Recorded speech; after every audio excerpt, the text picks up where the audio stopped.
हरे कृष्णा। गीता अमृत में आप सभी का स्वागत है।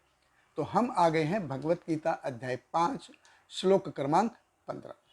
हम देख रहे हैं कि जीव कैसे प्रैक्टिकली भौतिक प्रकृति के जो 3 गुण हैं उनसे प्रभावित होकर अपने कर्म फलों के कारण जन्म मृत्यु के जो सागर है उसमें फंसा हुआ है।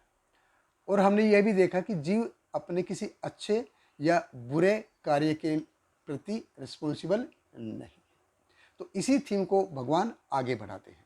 तो भगवत गीता अध्याय 5 श्लोक क्रमांक 15 भगवान कृष्ण कहते हैं, न आदते कस्यचित् पापम न च एव सुकृतम विभु अज्ञानेन आवर्तम ज्ञानम तेन मुहंति जंतव।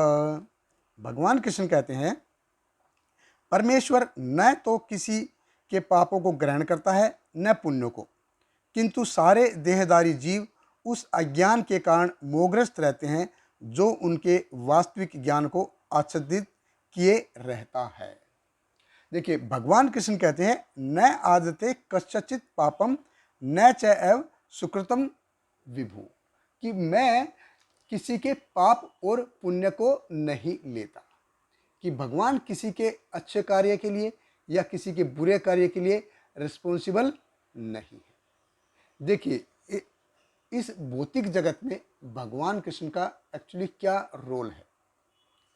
तो भगवान कृष्ण जैसे आगे 13वें अध्याय के 23वें श्लोक में जैसे आगे बताएंगे, उपदृष्टा अनुमंता च भर्ता भोक्ता महेश्वर परमात्मा इति च अपि उक्त देहे अस्मिन् पुरुष परम, कि जो इस देह में जो परमात्मा रूप में जो परम पुरुष रहता है उसका एक्चुअल में रोल क्या है। देखिए, भगवान 4 चीज़ें करते हैं जीव के लिए। भगवान 4 चीज़ें करते हैं। सबसे पहले उपदृष्टा, वो ओवरसियर हैं, वो कुछ करते नहीं हैं, वो खाली सिर्फ साक्षी हैं, ओवरसियर हैं। दूसरा अनुमंता, अल्टीमेट सैंक्शन देने वाले हैं। देखिए, जीव कुछ करना चाहता है तो उसके लिए परमिशन चाहिए, तो जो परमिशन देने वाले हैं वो भगवान है। जीव जब भी कुछ गलत सोचता है या कुछ गलत करता है तो उसके अंदर से एक आवाज़ आती है कि ये चीज़ गलत है, लेकिन फिर भी जीव उसको करना चाहता है, तो भगवान उसकी परमिशन देते हैं कि तुम अगर डिजर्व करते हो इसलिए तुम डिजर्व करते हो। तो अनुमंता, भगवान कहते हैं कि मेरे को कोई प्रॉब्लम नहीं है, तो जो अनुमंता वो परमिशन देने वाले हैं। तीसरा, भगवान कहते हैं कि भर्ता, वो स्वामी है, एक्चुअल वो मेंटेनर हैं इस पूरे भौतिक जगत के और आध्यात्मिक जगत के मेंटेनर भगवान कृष्ण है। तो हम सोचते हैं कि अपने परिवार का पालन पोषण हम कर रहे हैं, इस सोसाइटी का पालन पोषण हम कर रहे हैं, लेकिन एक्चुअल में जो पालन पोषण करने वाले हैं वो हैं भगवान कृष्ण। चौथा, भगवान कृष्ण कहते हैं कि भोक्ता, तो हर चीज़ का अल्टीमेट एंजॉयर कौन है, वो असल में है भगवान कृष्ण है। तो इस अध्याय के 29वें श्लोक में जैसे भगवान बताएंगे, भोक्तारम यज्ञ तपसाम सर्वलोक महेश्वरम सौहर्द सर्वभूतानाम ज्ञात्वा माम शांतिम रक्षति। तो भगवान कृष्ण सबके बेस्ट फ्रेंड है, सुहृद सर्वभूतानाम। तो बेस्ट फ्रेंड कौन है, भगवान कृष्ण है। तो जब तक जीव इस चीज़ को नहीं मान लेता, जब तक जीव भगवान कृष्ण को अपना बेस्ट फ्रेंड नहीं मान लेता, तब तक वो खुश नहीं रह सकता, तब तक उसको शांति नहीं मिलेगी। इसलिए भगवान कृष्ण कहते हैं, न आदते कस्यचित् पापम न च एव सुकृत विभु, कि ये जो हमारा जो हम भगवान किसी चीज़ के लिए रिस्पॉन्सिबल नहीं है। और जीव को क्या है कि जन्म के बाद जन्म, जन्म के बाद जन्म, जन्म के बाद जन्म लेने के लिए बाध्य होना पड़ता है, वो फोर्स किया जाता है, उसको मजबूर किया जाता है कि वो जन्म के बाद जन्म के बाद जन्म लेने पर।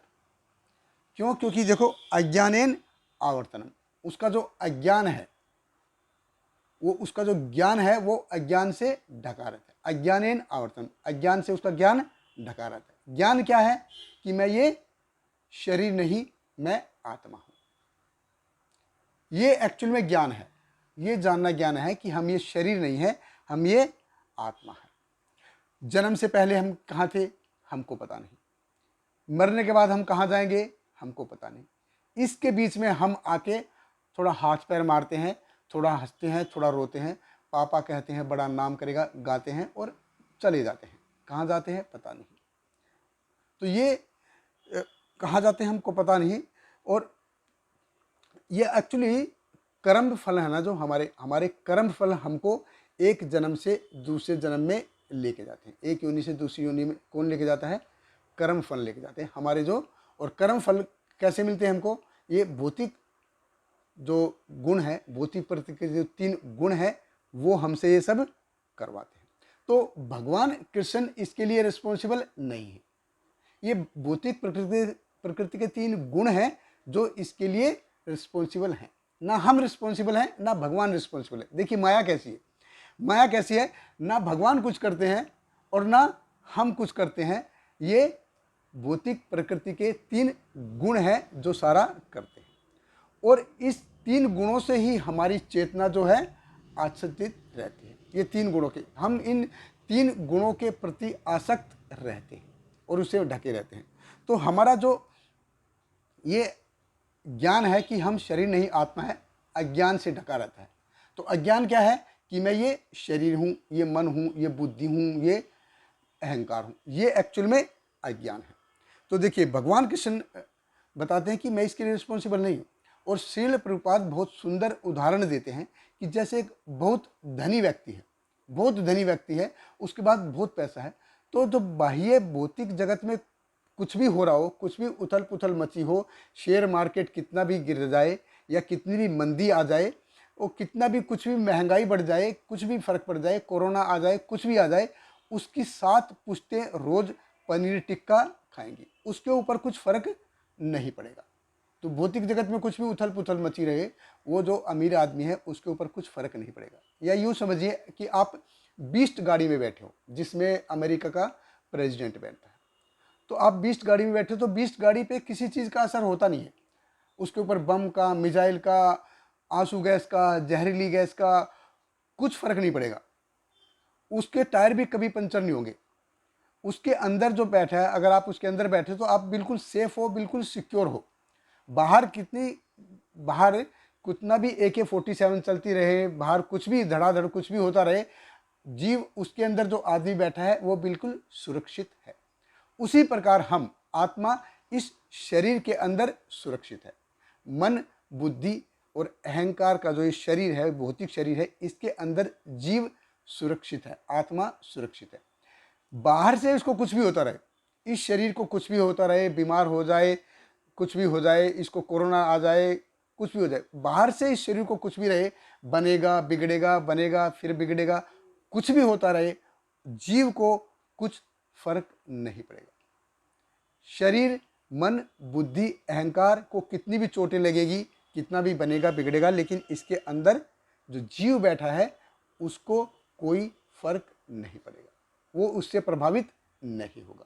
तो यही है अज्ञानेन आवर्तनम, उस अज्ञान से ज्ञान की तरफ जाना कि मैं ये शरीर नहीं हूँ, मैं आत्मा हूँ। ये है असल में सही ज्ञान, और यही है आत्म साक्षात्कार, और यही है कृष्ण भावना अमृत में कार्य करना।